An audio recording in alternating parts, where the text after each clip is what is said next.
Hello hi welcome back to gold channel. இன்றைக்கி August 5ஆம் தேதி. இன்றைக்கி தங்கம் மற்றும் வெள்ளியோட விலை நிலவரம் எப்படி இருப்பதற்கான வாய்ப்புகள் இருக்குது அப்படிங்கிறத பார்த்துடலாம்.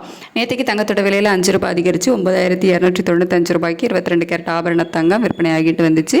அதே மாதிரி வெள்ளியில் வந்து எந்த ஒரு மாற்றமும் இல்லாமல் 123 ரூபாய்க்கு விற்பனை ஆகிட்டு வந்துச்சு. இப்படிப்பட்ட சூழ்நிலையில் இப்போதைய நிலவரம் எப்படி இருக்குது அப்படின்னு பார்த்தீங்கன்னா, நேற்று ஈவினிங்கே நம்ம வந்து வீடியோ போட்டிருந்தோம், அதிலே சொல்லியிருந்தோம். சர்வதேச அளவில் தங்கத்தோட விலை வந்து கொஞ்சம் அதிகரிச்சிருக்குது. அதே மாதிரி US டாலருக்கு நிகரான இந்திய ரூபாயினோட மதிப்பு வந்து நமக்கு வீழ்ச்சி அடைஞ்சிருக்குது. நேற்றுக்கே 20 பைசா கிட்ட வீழ்ச்சி அடைஞ்சிருக்குது அப்படிங்கிற மாதிரி சொல்லியிருந்தோம்.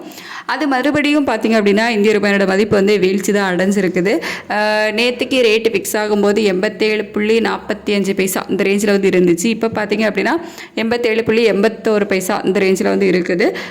ஸோ கிட்டத்தட்ட நமக்கு 40 பைசாவுக்கு மேலே வந்து வீழ்ச்சி ஆகியிருக்குது. ஸோ இதனால் வந்துட்டு இன்றைக்கி தங்கத்தோட விலையில் வந்து அதிகரிப்பு தான் இருக்கும்.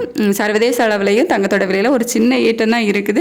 ஆனால் நம்ம இந்திய ரூபாயோட மதிப்பு வந்துட்டு 40 பைசாக்கு மேலே வீழ்ச்சி அடைஞ்சிருக்கு. ஸோ இதனால் ஒரு 40 ரூபாயிலிருந்து 80 ரூபாய் வரைக்கும் தங்கத்தோட விலையில் வந்து அதிகரிப்பை இன்றைக்கி வந்து எதிர்பார்க்கலாம். வெள்ளியோட விலை கேட்டிங்கன்னா வெள்ளியோட விலையுமே சர்வதேச அளவில் வந்து சின்ன ஏற்றம் இருக்க தான் செய்யுது. இந்திய ரூபாயோட மதிப்பு வந்து வீழ்ச்சி அடைஞ்சிருக்கு. இதெல்லாம் வச்சு பார்க்கும்போது இன்றைக்கி வெள்ளியோட விலையில் 1 ரூபாய் இல்லை 2 ரூபாய் வந்து அதிகரிப்பதற்கான வாய்ப்புகள் தான் வந்து இருக்குது.